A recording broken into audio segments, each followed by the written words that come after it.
Bueno, pues yo, se supone que no debería de estar aquí. Seguramente cuando venga San Juan, si es que viene, ella tomará mi lugar. Yo soy Daniel Gershenson, soy activista, y pues es un honor presentar,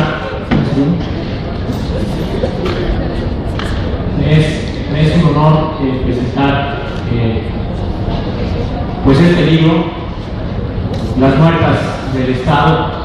El título creo que lo dice todo. Es una colaboración de Humberto Paget y del gran fotógrafo Eduardo Rosa. Creo que muchos de los que estamos aquí conocemos a Humberto, conocemos su trabajo. Acaba de recibir hace algunos días por quinta vez el Premio Nacional de Periodismo, uno de los cronistas mexicanos. Sé que es un deporte nacional,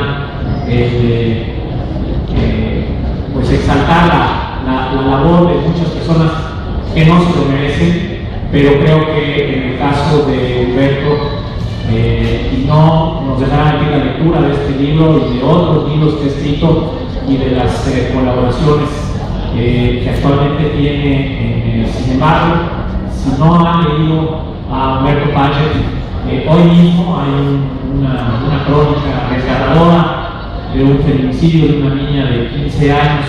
Y bueno, la trayectoria de Humberto es la de un periodista profundamente comprometido con temas de interés público.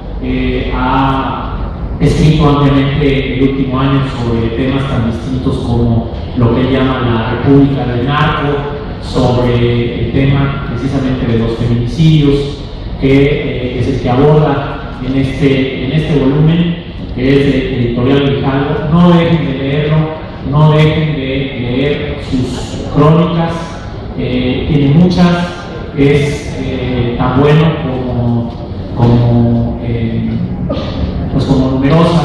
numerosos sus despachos de un país que desgraciadamente se está desmoronando. Necesitamos cada vez más la visión de autores, de periodistas, de cronistas jóvenes como él, que conoce perfectamente bien, o también como si fuera, lo que está sucediendo, cuáles son los resortes ocultos que generan circunstancias como la de los feminicidios, que han caracterizado ya a por lo menos 3 administraciones en el Estado de México: la de Arturo Montiel, la del actual presidente de México, Enrique Peña Nieto, y la del actual gobernador Erubiel Ávila. Entonces, sin mayor preámbulo, pues me gustaría de nueva cuenta introducir a este gran cronista mexicano, Humberto Paget. Pues muchísimas gracias por permitirme participar, así sea de reservista. Humberto, muchas gracias y de veras felicidades.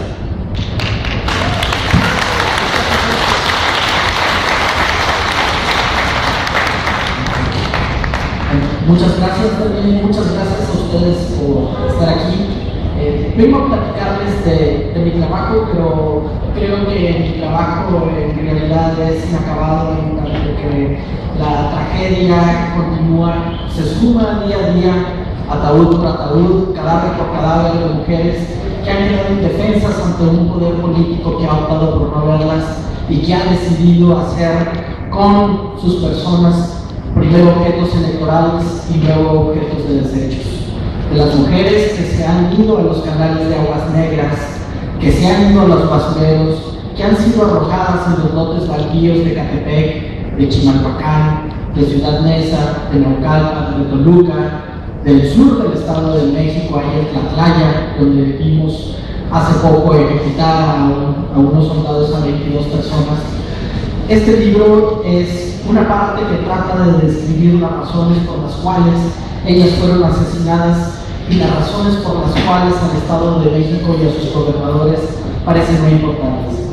En 2005 cubrí la campaña para la gubernatura de Enrique Peña Nieto y llamaba poderosamente la atención que un político que había tenido poca relevancia en el pasado y que si bien se le había hecho crecer en la escena local, se le presentaba no como un político, sino como un actor de telenovela, y a su mujer, a Mónica Bertolini, se le había degradado de prospecta, de acompañante del gobernador del Estado de México, un estado muy complejo, el más habitado del país, el presidente de su club de fans. Que en los mítines, en vez de que se escucharan sus ideas, su voz era apagada por el coro de Enrique Monmont, te quiero en mi colchón. Enrique, me caso, contigo me embarazo.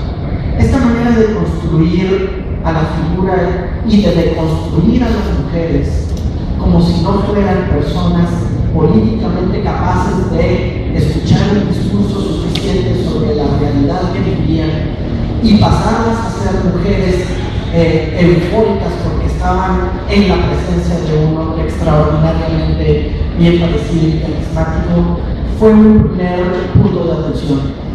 El siguiente fue una serie de asesinatos en el oriente del Valle de México, en los límites de Chimalhuacán y Ciudad Neza, en el puerto de Xochaca, un canal de aguas negras.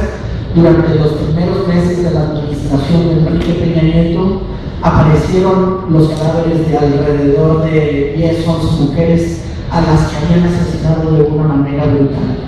Si el asesinato es terrible, aquí se imponía además la carga de que eran mujeres que antes habían sido violadas, habían sido golpeadas y sus despojos habían sido lanzados, arrojados a estos lugares a los que me había referido hace algunos momentos, como si no fueran vidas, como si fueran simples desechos, como si las manos de esas mujeres no hubieran abrazado con amor a alguien, como si simplemente pudieran ser cercenadas y lanzadas a los basureros.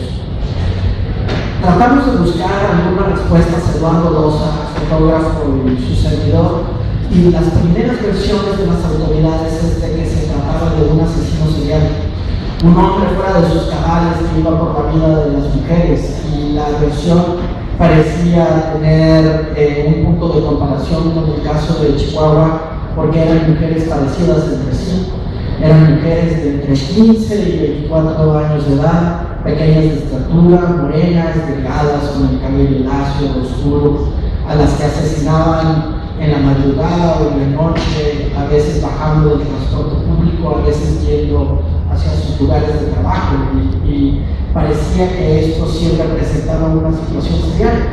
Pero la realidad es de que así son las mujeres en esa parte del país, y son mujeres que tienen que salir en la oscuridad a sus trabajos porque de su casa donde trabajan tienen que pasar 3 horas en el transporte público, porque en sus colonias no hay luz, no hay iluminación, porque en sus colonias no hay seguridad pública. Y finalmente ocurrió que no era un hombre que asesinando mujeres, eran varios, y eran tantos, y esas mujeres, además del espacio, no compartían nada excepto la ausencia de acceso a servicios de salud o a servicios educativos, que lo que había que pensar era de que era una sociedad matando a las mujeres y que era una serie de instituciones que no estaban haciendo su trabajo. Aquella vez entrevisté a funcionarios de alto nivel del Estado de México y la explicación fue de que esas mujeres traían la falda muy corta, o que se relacionaban con el hombre que no debían, o que andaban en la noche por la calle, o que su trabajo estaba como que cercano a la prostitución, que le habían puesto los cuernos al marido. Una serie de situaciones por las cuales las víctimas eran cómplices de su propia muerte. Tratando de entender un poco la vida de estas mujeres, la constante es de que en muchas ocasiones, antes de que les quitaran la vida, les habían quitado la dignidad y habían atravesado desde sus primeras infancias una existencia llena de golpes y de violencia perpetrada por sus hermanos mayores, por sus tíos, por sus padres, por sus padrastros, eventualmente por sus novios, por sus esposos, algunos de ellos que les habían quitado la vida. Que muchas de ellas habían ido a las autoridades, al Ministerio Público, a decir, me está ocurriendo esto, este hombre la vez pasada me golpeó y me tuvo encerrada en un closet durante una semana. Y las autoridades preguntaban, pues ¿qué le dijo usted, señora? Eran historias, esas primeras que me encontré en 2006, de una madre que había tenido que pedir prestado para pagar 200 pesos y de esa manera lograr que el Servicio Médico Forense de Chimalhuacán le entregara el cuerpo en descomposición de la hija a la que le habían asesinado. Era una serie de circunstancias que nos planteamos en ese momento si la situación en el Estado de México podía ser entendida peor que la de Ciudad Juárez, que había sido significada como la peor ciudad del mundo para ser mujer entre los años 1993 y 2005, en una serie de asesinatos, más de 400, por los cuales se había pronunciado la Corte Interamericana de Derechos Humanos, el Alto Comisionado de la ONU para los Derechos Humanos, la Oficina de la ONU encargada de las mujeres, y una serie de instancias que habían dicho que en Juárez no se podía permitir que el asunto continuara. En el Estado de México, en el mismo periodo, nosotros habíamos podido identificar que había más muertes. El gobierno del Estado de México respondió que es imposible comparar el Estado de México con el de Juárez, primero porque el Estado de México es un estado, porque tiene 15 millones de habitantes y Ciudad Juárez tiene un poco más de 1 millón, y nosotros nos quedamos con ese primer acercamiento al tema. En 2010 volvimos al asunto, y esta vez lo hicimos de manera comparada en términos de tasas. Buscamos matemáticos, especialistas en demografía que nos dijeran: ¿se puede comparar el feminicidio del Estado de México con el de Juárez? Y ellos nos dijeron: sí. Si relacionas el número de eventos de asesinatos dolosos de mujeres por cada 100,000 mujeres residentes en Juárez o en un municipio o en el Estado de México o en el Estado de Chihuahua o en el Estado de Tamaulipas, puedes compararlo.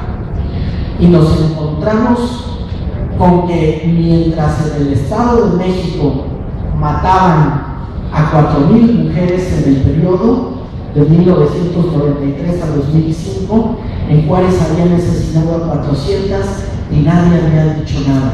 10 veces más.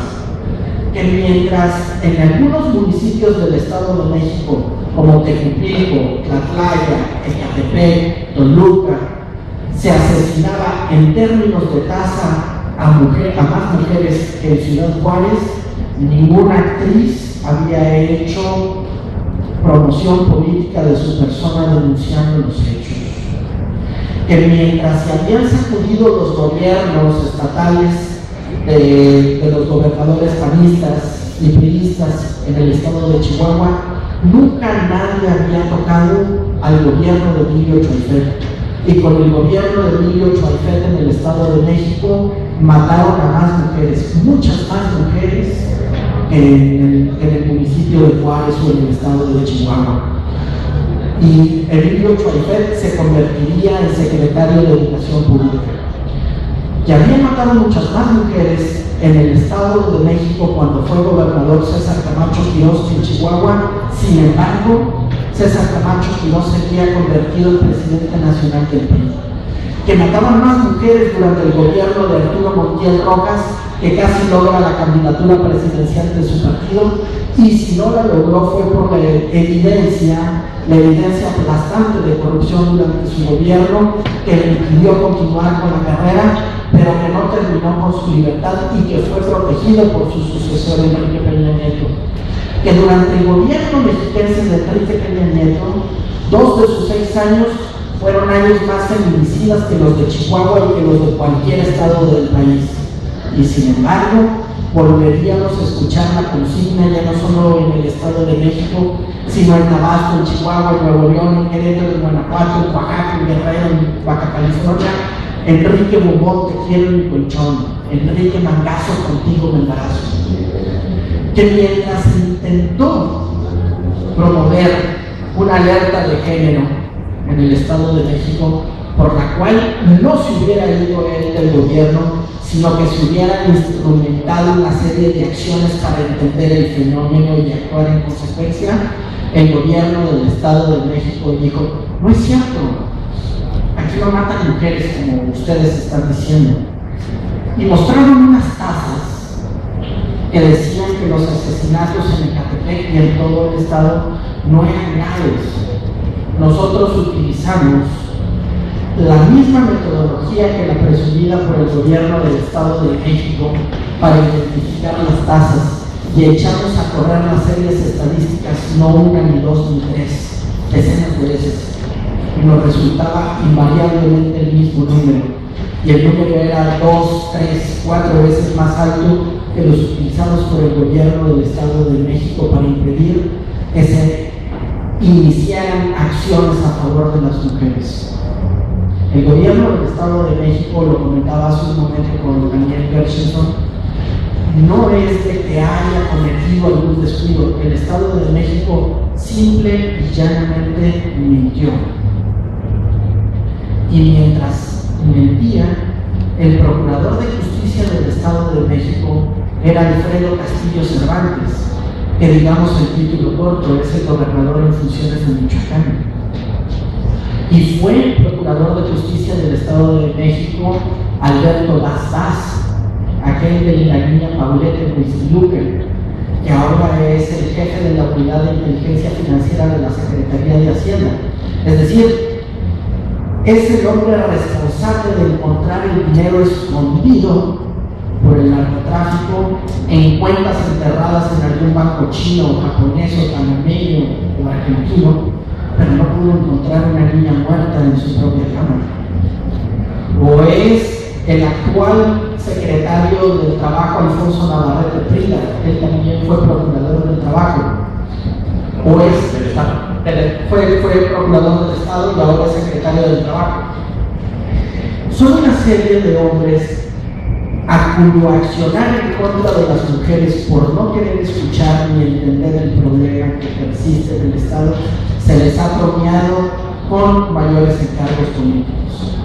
Y de esto va este libro, de decir, estos son los tamaños, estas son las dimensiones de un fenómeno que desgasta aquello que le da la poca cohesión que existe en la sociedad mexiquense, que son las mujeres, y de esto van las historias en las que una mujer a cuya hija han asesinado y va y le pide justicia al Ministerio Público, y un policía judicial le dice: si usted no me da dinero para que yo pueda ponerle gasolina al coche, para que pueda tener crédito en mi teléfono celular, para que me pueda curar la cruda, yo no puedo salir a buscar a los culpables de haber asesinado a su hija.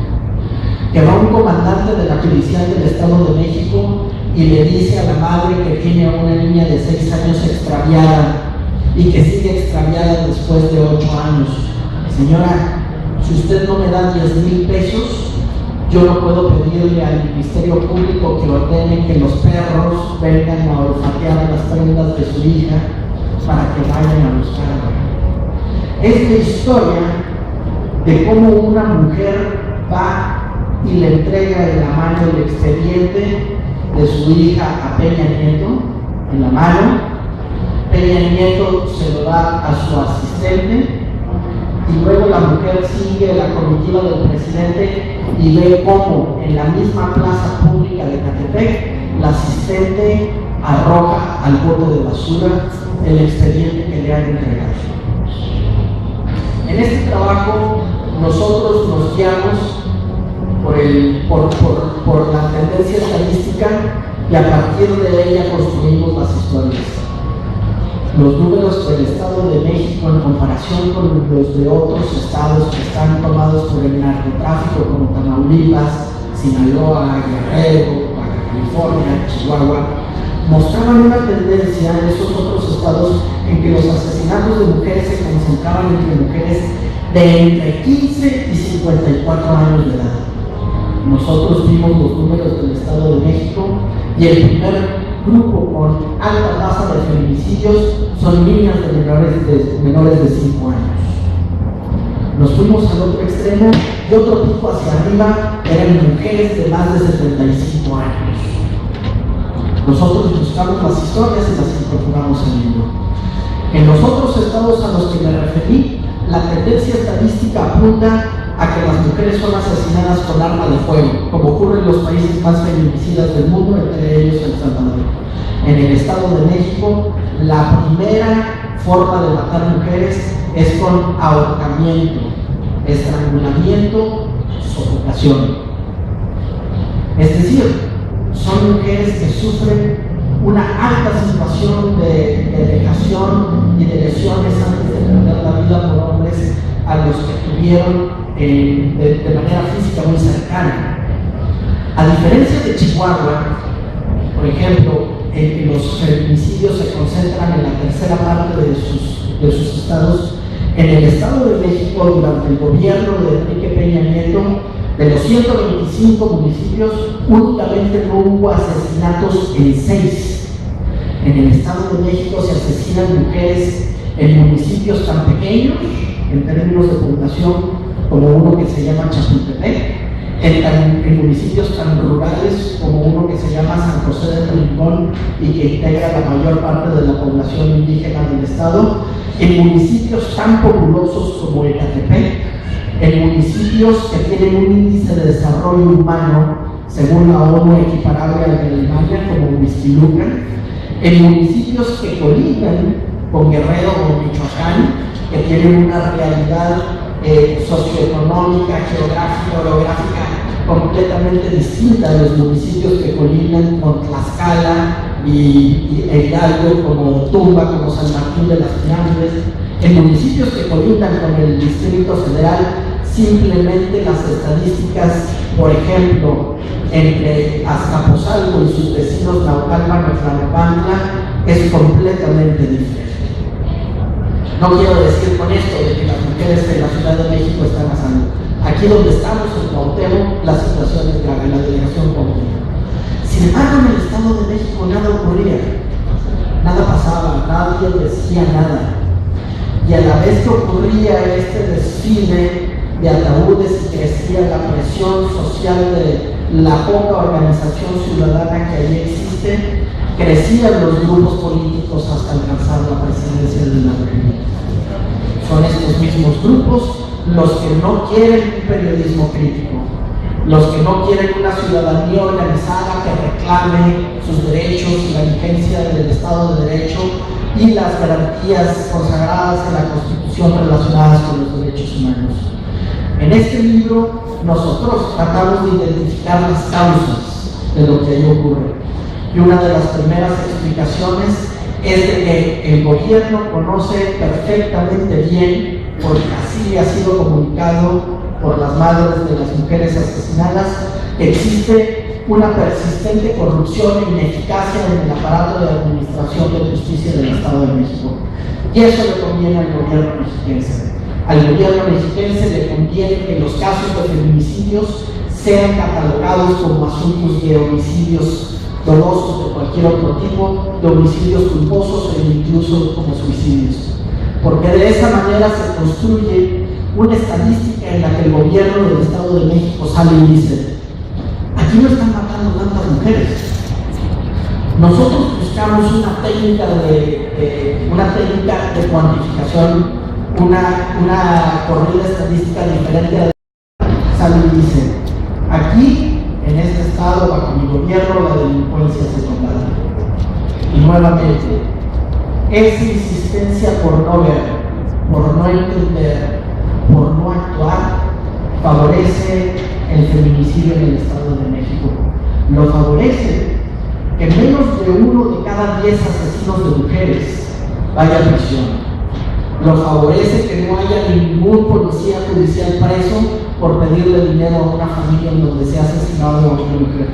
Lo favorece que ningún agente del Ministerio Público haya perdido el trabajo porque no resuelve ningún caso.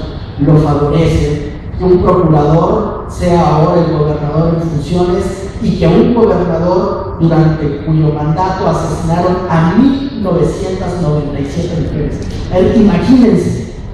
Imagínense ustedes que abrimos una fosa como la de Iguala, en donde pudieran haber 40 y tantos muchachos. Imagínense que abramos una fosa y de esa fosa saquemos 1,997 niñas, mujeres y ancianas asesinadas durante el gobierno de aquel hombre al que se le corea Enrique Bombón de Quiero mi colchón. Esa es la magnitud del hecho. 1,997 mujeres. ¿Cuántos huérfanos son? ¿Cuántas hermanas que se quedarán viendo para siempre a través de la ventana el regreso de su hermana asesinada y arrojada a un canal de aguas negras? Ese es el tamaño de la tragedia.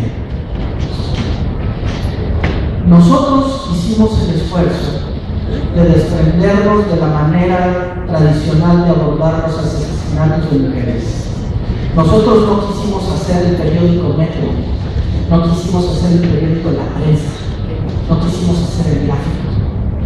Periódicos que llevan en su portada a una mujer semidesnuda y descuartizada y al lado una mujer semidesnuda y voluptuosa, con una cabeza que dice se la echó al plato, porque el asesino de una mujer troceó a su esposa e intentó cocinarla.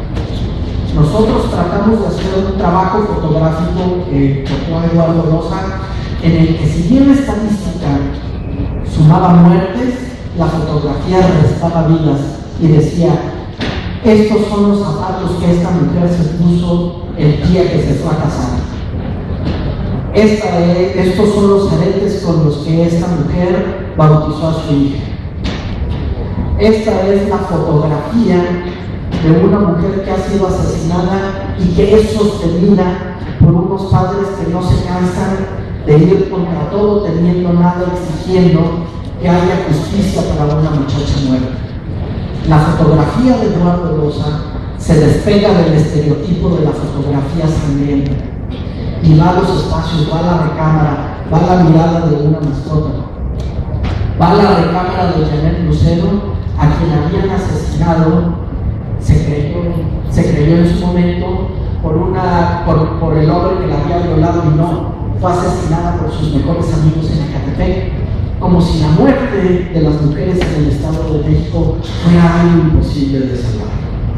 Yo quisiera en este momento que San Juana, a quien agradezco infinitamente la participación,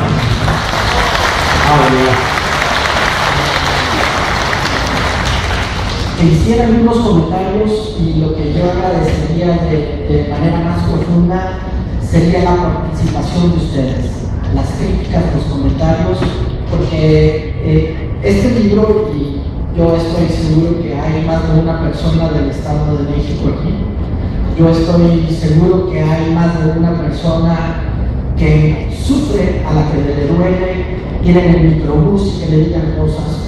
Hay más de una persona a la que lastima saber que una como ustedes ha perdido la vida en las condiciones en que este libro trata de describir. Muchas gracias.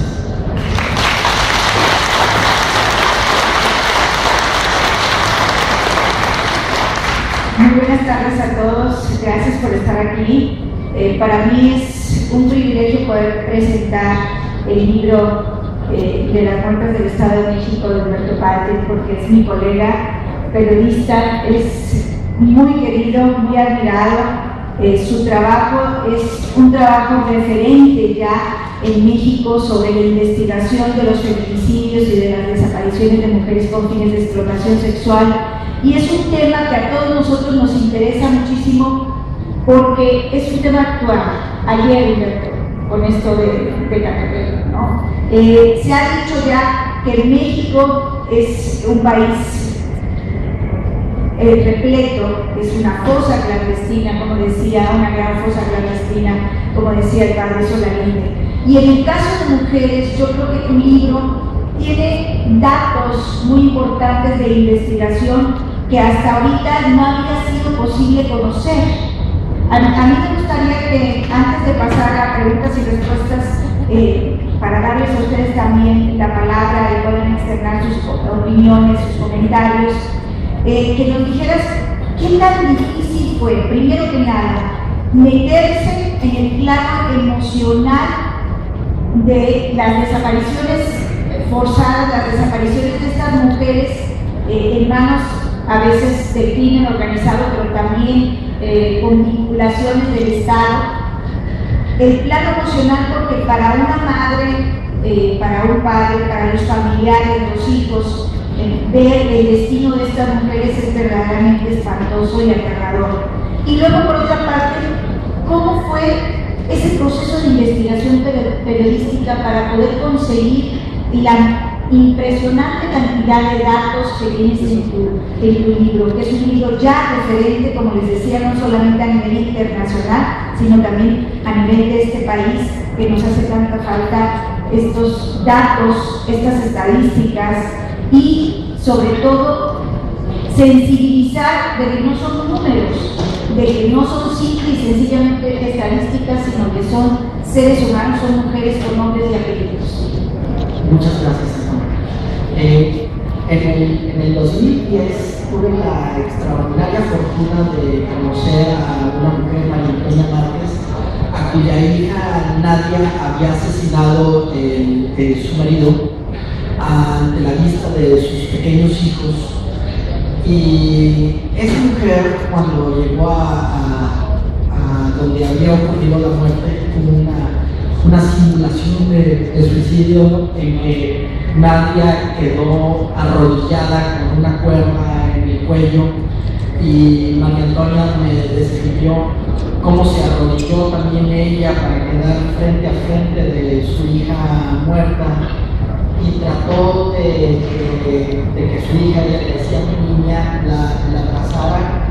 No fue posible porque los brazos de Nadia ya estaban rígidos, y me dice con una increíble convicción que ella no aceptaría la versión de las autoridades, porque eso sería como que su hija continuara arrodillada ante el hombre que la asesinó. Yo sentía que ella decía que su hija eran todas las mujeres asesinadas, y en tanto no hubiera justicia, ellas estarían arrodilladas ante el poder de los hombres del Estado de México. Cuando ella me platicaba cómo el asesino pasaba a cada oportunidad por su casa, se estacionaba enfrente, mandaba decirle que no se detendría con la muerte de Nadia, sino que asesinaría a las otras hijas de María Antonia, y que María Antonia, sin tener la primaria terminada, se había convertido en una penalista, en una criminalista, en una criminóloga, en una experta en la administración de la justicia. No había manera de echarse para atrás, y voy a tratar de dar la respuesta. Si esa mujer estaba tan sólida, era tan sólida en lo emocional y era tan valiente, ese era el ejemplo. Y como ese ejemplo surgieron otros, el de Irinea Buendía, que está exigiendo justicia para su hija Mariana, quien le asesinó un policía judicial, a quien ahora convirtieron en comandante de la Policía Judicial de Toluca. Esa manera de enfrentarse contra todo, no teniendo nada a lo que yo me refería, se basó en la experiencia real y concreta de mujeres que fueron a decir no más. Y esa es la verdadera valentía.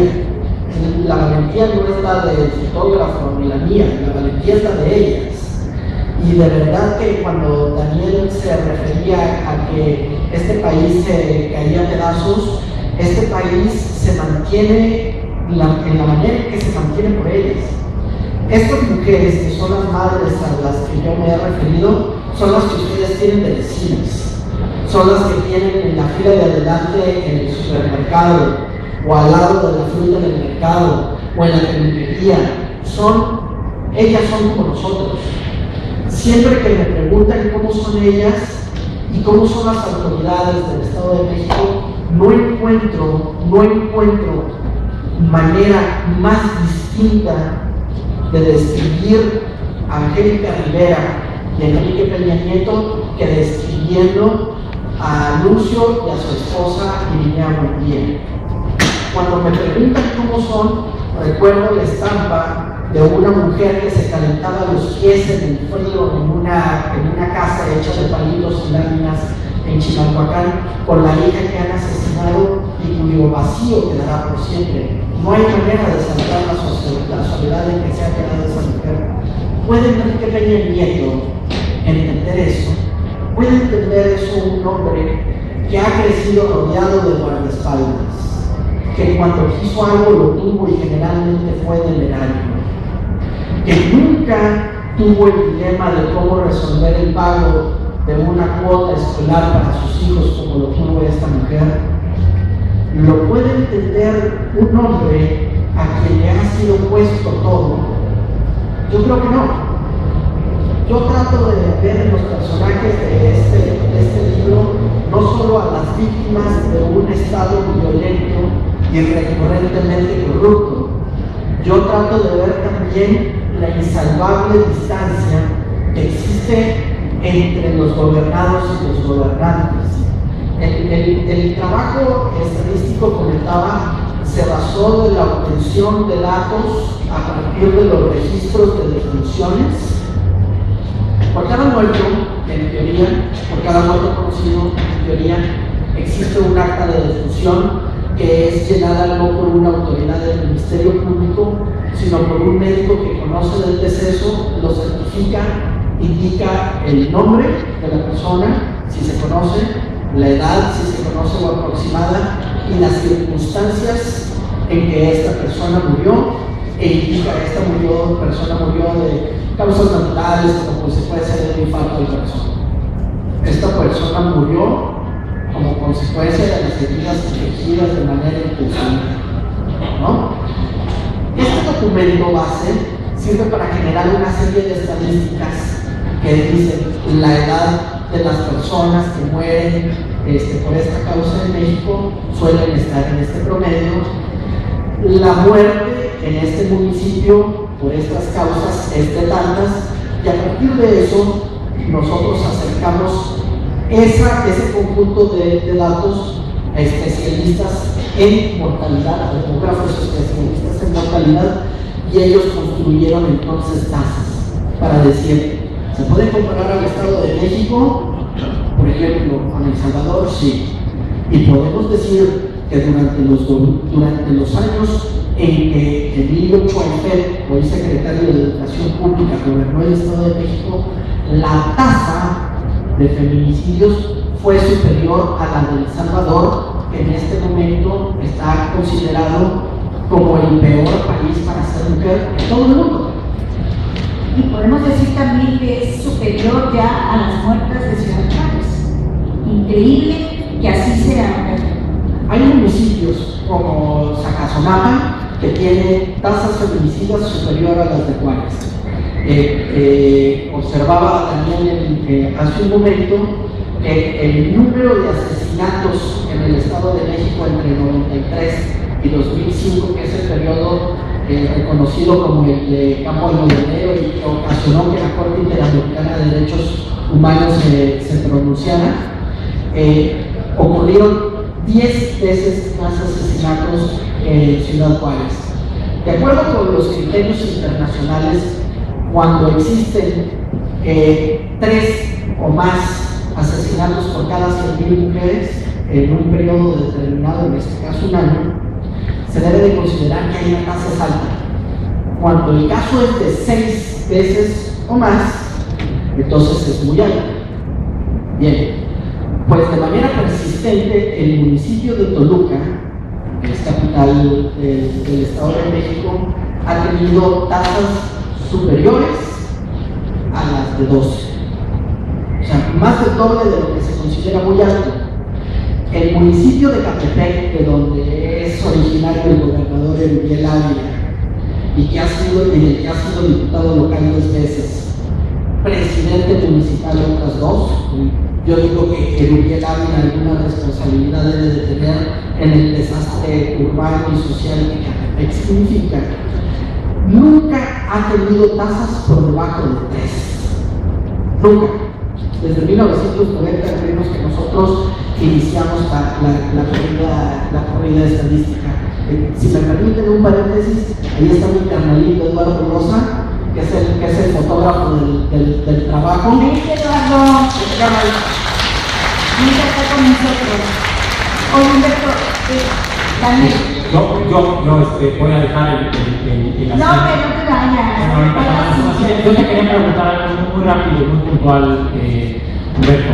Creo que uno de los méritos del libro es precisamente ese, ¿no? Que utilizas datos duros, estadísticas, para pues probar de una manera incontrovertible que que lo que está sucediendo es una verdadera catástrofe, que le hubiera costado el puesto en otros países del mundo a todas las personas que ya mencionaste. Pero lo que, Eduardo,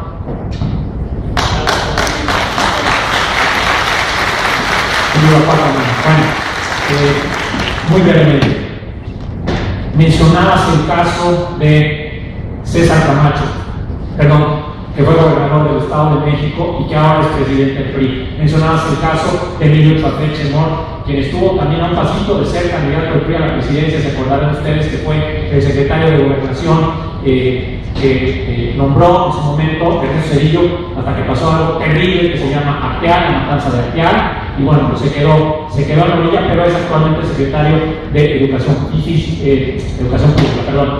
Mencionaste también el caso de Alfredo Castillo. Todos estos funcionarios, quienes a diferencia de lo que debería de suceder en un país de veras de leyes, pues han ido ascendiendo, han ido subiendo.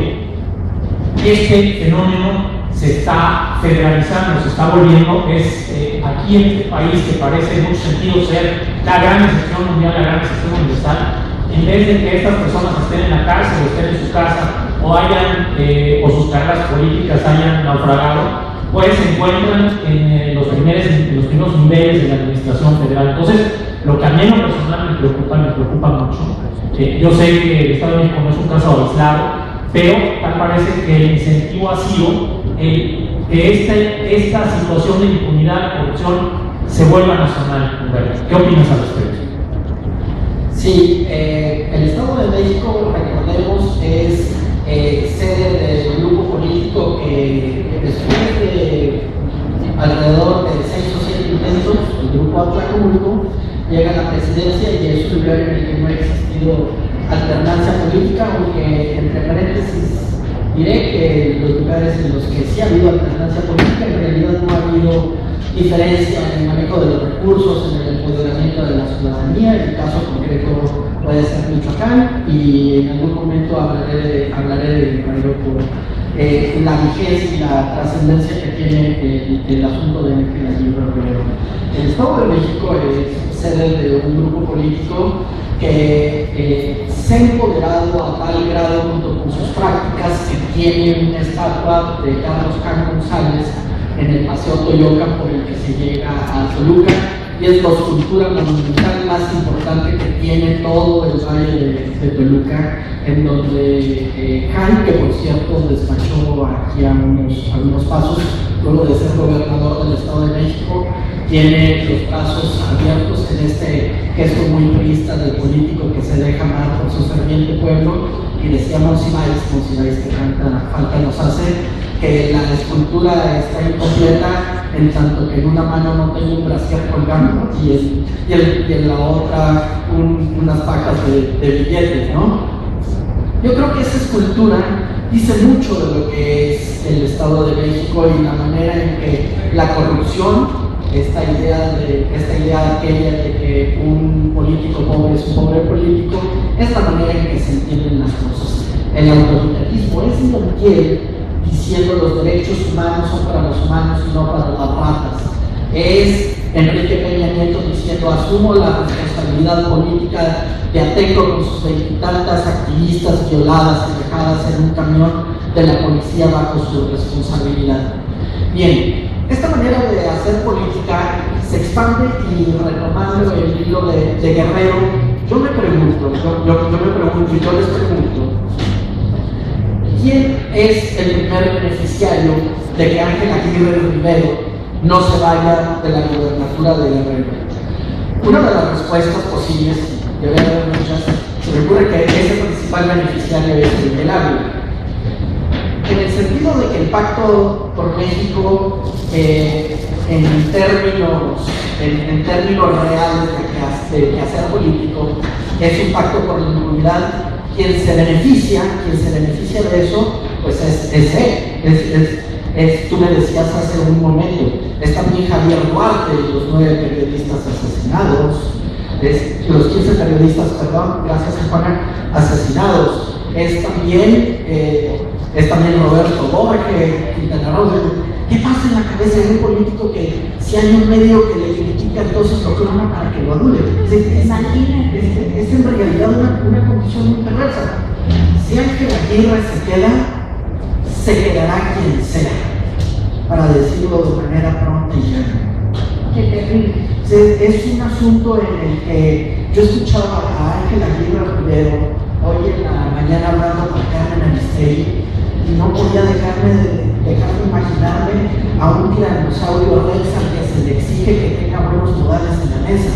O sea, es imposible, ¿no? Entonces no había que hacer, su titulaje era muy distinto, mientras él decía, si a la no le conviene que me vaya primero. O sea, lo que estaba diciendo, me voy a quedar aquí, chinguen a su madre todo. Claro. Oye, Humberto, volviendo a más allá del vínculo, y ahorita le paso el micrófono a Rosa, más allá del vínculo político que tiene que ver el tema de los feminicidios, la explotación sexual, la trata de mujeres y niñas, es muy importante aquí dejar ver que otro de los valores de tu libro, de los grandes valores, es este descubrimiento de los componentes que están detrás del tema de las muertes del Estado de México. Es decir, hay un componente evidente de feminicidio, hay de discriminación, de trata con fines de explotación sexual en las desapariciones de mujeres y niñas, pero también un vínculo directo con el crimen organizado. Es decir, se habla de que hay 4 cárteles de la droga, particularmente en México, ya comercializando el cuerpo de las mujeres, ese cuerpo que se convirtió en botín de guerra, y que están obteniendo más de $10,000 millones. Ese vínculo es importante porque ese es el que se tiene junto con la narcopolítica, creo yo. Sí, junto con el ocultamiento del fenómeno del asesinato de las mujeres durante el gobierno de Peña Nieto y en proyección a la carrera presidencial, también se ocultó el tema de la expansión del crimen organizado en el Estado de México. Por ejemplo, en 2008, de acuerdo al expediente del Michoacanazo, cuyos elementos jurídicos y de realidad social se retomarían ahora. En aquel expediente del Michoacanazo no solo se decía que tales presidentes municipales de Michoacán estaban en la nómina de la familia michoacana, también se decía que jefes de la policía y que alcaldes del Estado de México estaban en el bolsillo de ese cártel de las drogas. Y el asunto alcanzaba de manera tan clara a Miguel Ávila en ese momento como que uno de los directores de la policía que tuvo estaba involucrado con el tema de las drogas ahí mismo en el municipio y estaba indicado en el expediente. Como que otro de sus policías que había sido guardaespaldas de Onésimo Cepeda, que Dios no tendrá en su gloria, supongo, que decía de manera clara cómo estaba relacionado ese guardaespaldas también con otro de los grupos operativos de las drogas, de los Zetas, en esa parte del Estado de México. En Cuautitlán Izcalli, que tuvimos una racha de alrededor de 20 tantas ejecuciones, también quedó claro que el cártel Jalisco Nueva Generación también tiene presencia. Bueno, y que lo mismo pasaba con el Golfo. Todos estos cárteles tienen relación con la trata de mujeres. Nosotros en el libro incluimos no solo asesinatos, sino otras maneras en que las mujeres sufren de la peor manera la acción o la no acción de las autoridades. Y un caso es de trata. Se trata de 2 niñas de secundaria que fueron secuestradas y prostituidas en un bar de Puebla. Y es interesante porque fue mientras era gobernador Enrique Peña Nieto en el Estado de México y en el Estado de Puebla Mario Marín. La historia tiene una figura que a mí me parece que pinta de cuerpo entero la impunidad no solo de quienes son simple y llanamente delincuentes, sino también de quienes además de ser delincuentes son autoridad.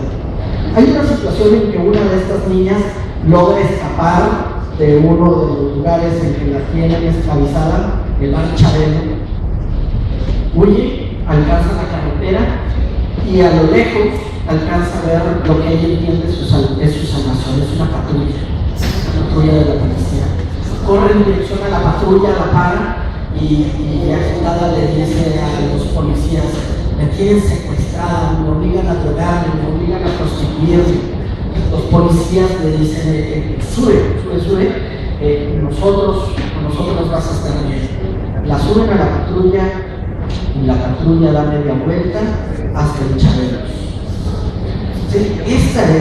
Estas son las autoridades que yo creo que de menor manera representan a un gobierno. Reconocer para el gobierno del Estado de México esta situación es reconocer la conveniente inoperancia de sus procuradores y de los procuradores reconocer la extendida corrupción de sus ministerios públicos y de sus ministerios públicos reconocer la estupidez que define a sus policías ministeriales. El no ver el tema de los asesinatos de mujeres en el Estado de México es un asunto que conviene a toda la estructura política, porque quizá inicie con el policía que le dice a la madre que está buscando a su hija desde hace 8 años: si usted no me da 500 pesos para curarme la cruda, entonces yo no voy a hacer nada. Es un asunto que termina ahí, pero ¿qué termina y debería de terminar con el caballero que despacha aquí atrás de donde estamos? Es esa la gravedad del asunto. Es por eso que será tan difícil replantear en términos de gobierno lo que ocurre con las mujeres allá. Loza, por favor. Mira, en este espectro de este camino tan terrible, tan aterrador de sufrimiento para tantas familias de estas mujeres, el Estado de México se ha caracterizado porque durante el gobierno de Enrique Peña Nieto no se permitió la alerta de género. Eso provocó el aumento indiscriminado de los feminicidios. Está sucediendo en otros estados nuevamente de la República, igual porque se han politizado las alertas de género tan importantes para bajar los índices de la violencia contra la mujer. ¿Esto crees tú que ha provocado que este señor, como bien dice Humberto, que despacha aquí atrás, esté generando que el fenómeno de las muertas del Estado de México que tú has cubierto de esta manera se extienda a todo el país? Sí, yo creo que sí, porque al final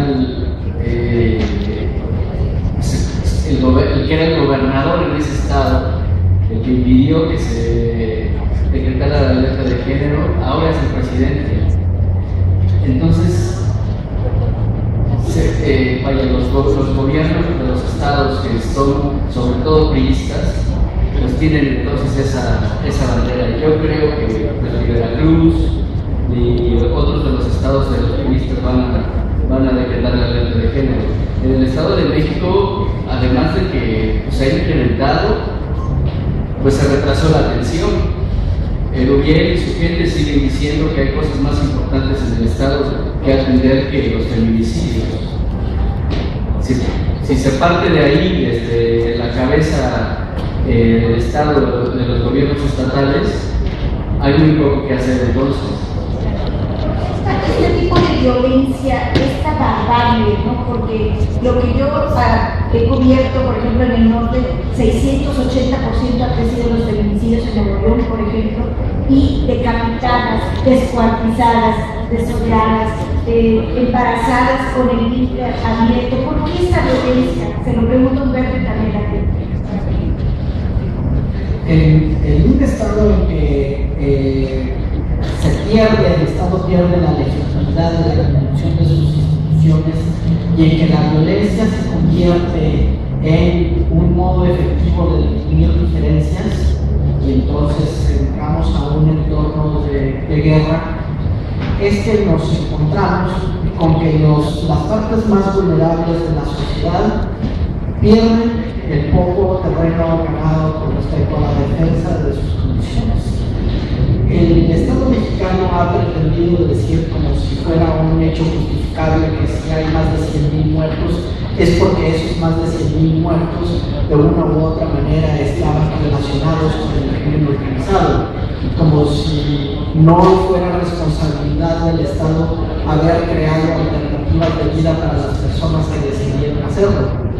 Pero aún más, dentro del caso de las mujeres está el hecho de que ellas no solo son asesinadas, ellas además son vejadas específicamente en las condiciones que les otorgan su feminidad o de acuerdo al criterio de los asesinos es eso. En el libro que estamos presentando ahora tenemos un capítulo dedicado a Susana Ramírez Hernández, quien fuera novia de Joaquín El Chapo Guzmán en los años que coincidieron en el penal de máxima de seguridad de Puente Grande, en Jalisco, y ella, después de haber tenido esa relación, se involucró con el narcotráfico, participaba en una red de distribución aquí en Tepito, donde estamos acá, y lo subrayo como recordatorio para el señor que despacha allá, Miguel Ángel Mancera, porque el crimen organizado, por supuesto, que está presente en la Ciudad de México y lo ha estado siempre. Zulema Ramírez fue asesinada en Ecatepec, y a diferencia del hombre que la acompañaba en ese momento y que también fue ejecutado, a ella le escribieron setas con navaja en los senos y los glúteos. Era claro que había sido asesinada por los zetas. Y se eruye la vida del señor que despacha por allá que en el Estado de México no hay crimen organizado. Le asesinaron los zetas, ahí en su municipio, el suyo. Y el mensaje era claro. Le decían los zetas al Chapo en ese momento de la guerra: mira lo que le hacemos a tus mujeres, Chapo. No es porque ella fuera una narcotraficante distinguida. No existe en México, más allá de las fantasías de algunos periodistas, mujeres que dirijan sicariatos. No existen.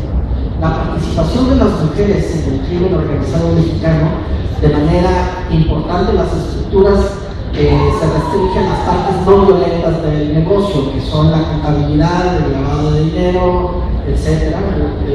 Son prestanombres. En el caso de la estructura baja, suelen ser vendedoras en el nivel narcomenudeo o son dueñas de dinero o de drogas. Las mujeres no reproducen el fenómeno de la violencia del que son sujetas. Bien dice San Juana, en Nuevo León las cosas están verdaderamente complejas. Ahora mismo en Guerrero y en asociación con esta manera de intervenir en el tema del crimen organizado, tenemos que el segundo estado más feminicida en 2012, después de Chihuahua, fue Guerrero. Y el municipio con más asesinatos de mujeres es Acapulco. Acapulco, el puerto en el estado gobernado por Ángel Aguirre Rivero, quien ahora sale y dice que todo es una maquinación de sus enemigos políticos.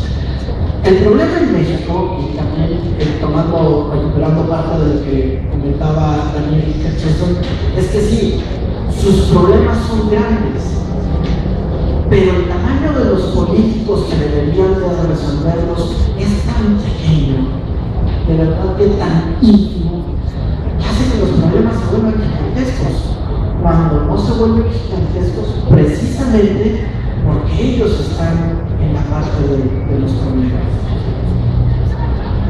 Bueno, nada para agregar. A mí siempre me parece que el gigante que mata a las mujeres en nuestro país, quizá en el mundo, pero clavado en México, es el machismo.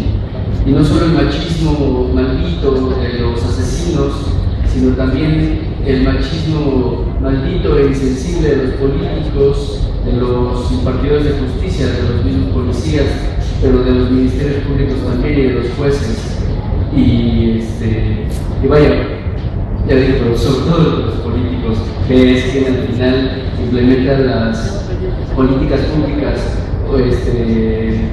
para atacar los problemas tan gigantescos como el feminicidio. Muy bien, pues Una disculpa porque se nos ha acabado el tiempo, es un tema que daría para 2 o 3 horas, mi querido Humberto, no Daniel. La verdad es que hay terminar diciéndoles que el libro es un acierto, son historias muy humanas, con esa pluma extraordinaria que tiene Humberto, con esa sensibilidad de Rosa también, que describe esta realidad que nosotros tenemos que asumir para combatirla, mujeres y hombres.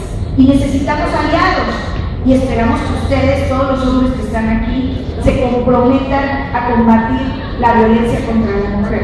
Por favor, tengan la oportunidad, en este momento está la oportunidad de adquirir el libro y enterarse claramente de lo que está sucediendo. De esa manera, un pueblo informado no puede ser manipulado. Y agradecerle, Humberto, muchísimas gracias, felicidades por tu reciente premio de Periodismo Nacional, orgullosamente, Humberto. Gracias a ti, es un placer compartir con esa, y gracias a ti también por estar aquí. Muy buenas tardes, esta es la Feria del Libro de Zócalo y continuamos.